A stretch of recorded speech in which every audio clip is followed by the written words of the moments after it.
ጠየቃቸው እንደጠየቃቸው አዩ። በጣም ከባድ ነው። እስቲ አስቡ። የምንወደው ነገር ለአላህ ስንል መተው። ነገር ግን ነብዩ ኢብራሂም ጠንካራ አማኝ ነበሩ።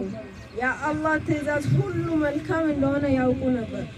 እናም ነብዩ ኢብራሂም ወደ ልጃቸው ኢስማኤል ሄዱና እንዲህ አሉ፣ ልጄ ሆይ አንተን እንዳርድ በህልሜ አይቻለሁ። እናም አስገራሚው ነገር ተፈጠረ። ትንሹ ኢስማኤል አባቱን የሚታዘዝና በአላህ የሚያምን ለአባቱ እንዲህ ሲል መለሰ፣ አባቴ ሆይ የታዘዝከውን አድርግ፣ አላህ ከፈቀደ ከታጋሾች ታገኘኛለህ። እንዴት ያለ ታላቅ ታዛዥነት ነው! ለአላህ ታዛዥነት። ነብዩ ኢብራሂም ልጃቸው ሊያርዱ ሲሄዱ ተአምር ተከሰተ። አላህ ሱብሓነሁ ወተዓላ ኢስማኤልን ለመተካት አንድ ትልቅ በግ ላከ። እሱም መስዋዕት ሆነ። በዚህ መልኩም ኢስማኤል በአባቱ ታዛዥነት እና በጠንካራ እምነቱ ምክንያት ከሞት ዳነ። ኢድ ላይ ለምን እንሰዋለን?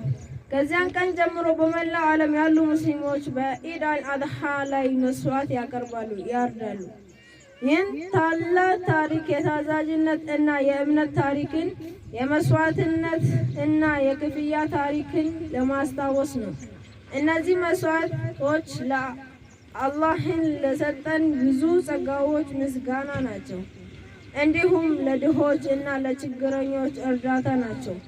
እነርሱም ከእኛ ጋር በኢዱ እንዲደሰቱ እና ጥሩ ስጋ እንዲበሉ ነው።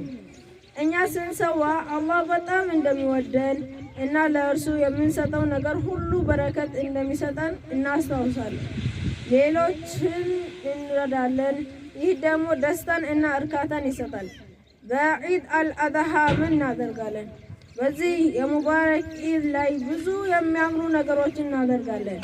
የኢድ ሶላትን በመስጂድ ወይም በሰፊ ሜዳዎች እንሰግዳለን። አዲስ እና ቆንጆ ልብሳችንን እንለብሳለን። ዘመዶቻችንን እና ወዳጆቻችንን እንጠይቃለን።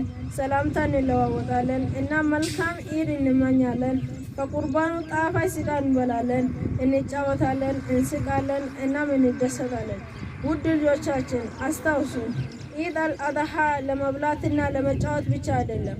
ነገር ግን ለአላህ መታዘዝ፣ ለድሆች መልካም ማድረግ፣ ዝምድና መጠበቅና በሰዎች መካከል ፍቅርንና ደስታን ማሰራጨት የመሳሰሉት ታላላቅ እሴቶች የምንባልበት እድል ነው።